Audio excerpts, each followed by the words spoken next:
Dictation शुरू होगी 5 second बाद।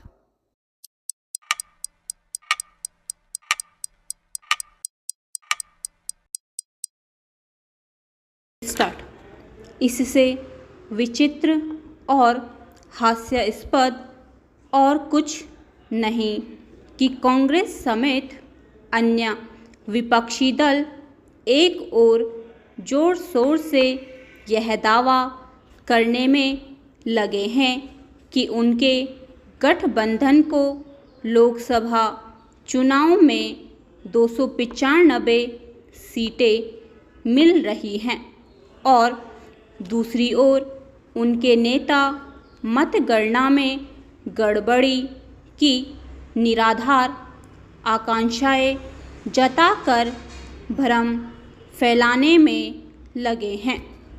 भ्रम फैलाने की इसी कोशिश के तहत कांग्रेस के नेता जयराम रमेश ने यह अनर्गल दावा कर दिया कि मतगणना को प्रभावित करने के लिए गृह मंत्री अमित शाह ने देश के 150 जिलों के जिलाधिकारियों को फ़ोन किया।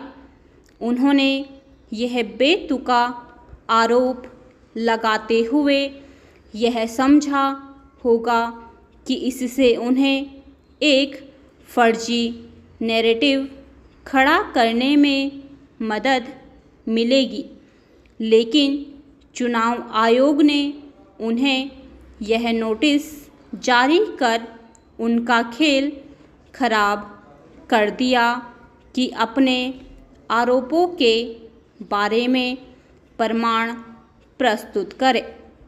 स्पष्ट है कि वह ऐसा करने से रहे।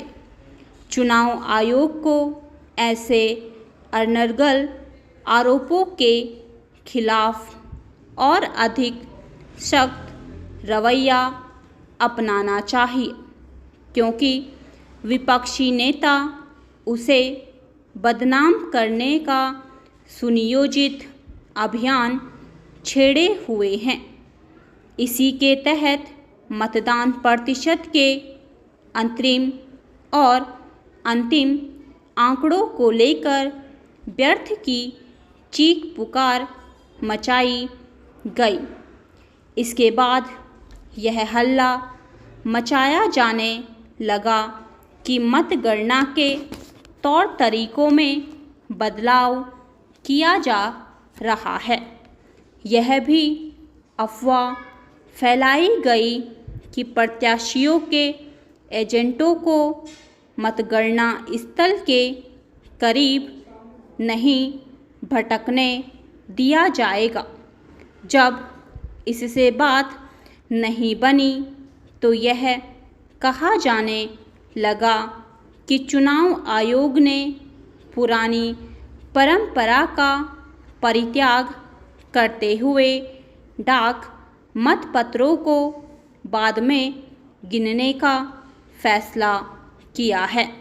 इसे तूल देने के लिए विपक्षी नेता चुनाव आयोग के दरवाजे तक भी पहुंच गए, लेकिन यह आरोप भी हवाई ही साबित हुआ, क्योंकि आयोग ने यह स्पष्ट किया कि पोस्टल बैलेट की गणना पहले की तरह होगी।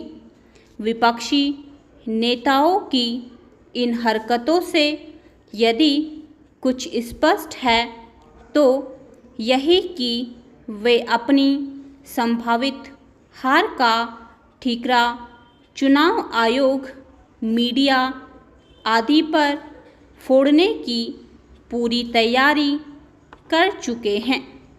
यही कारण है कि उन्होंने एग्जिट पोल के नतीजों को न केवल अस्वीकार कर दिया बल्कि उन्हें भाजपा प्रायोजित भी करार दिया।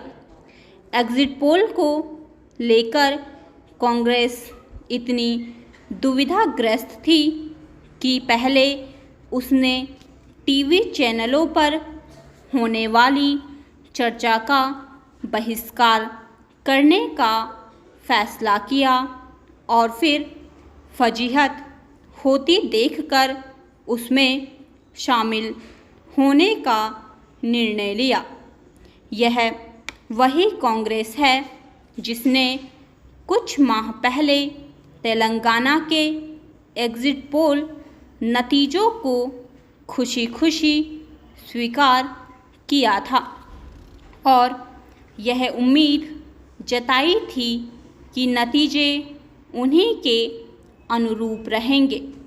इस बार विपक्षी दलों को ना तो एग्जिट पोल पर भरोसा है और ना चुनाव आयोग पर। हैरानी नहीं कि नतीजे आते ही वे जनता पर भी भरोसा करना छोड़ दें। यदि कांग्रेस का यही रवैया रहा तो उसके दुर्दिन खत्म होने में और भी अधिक समय लगेगा।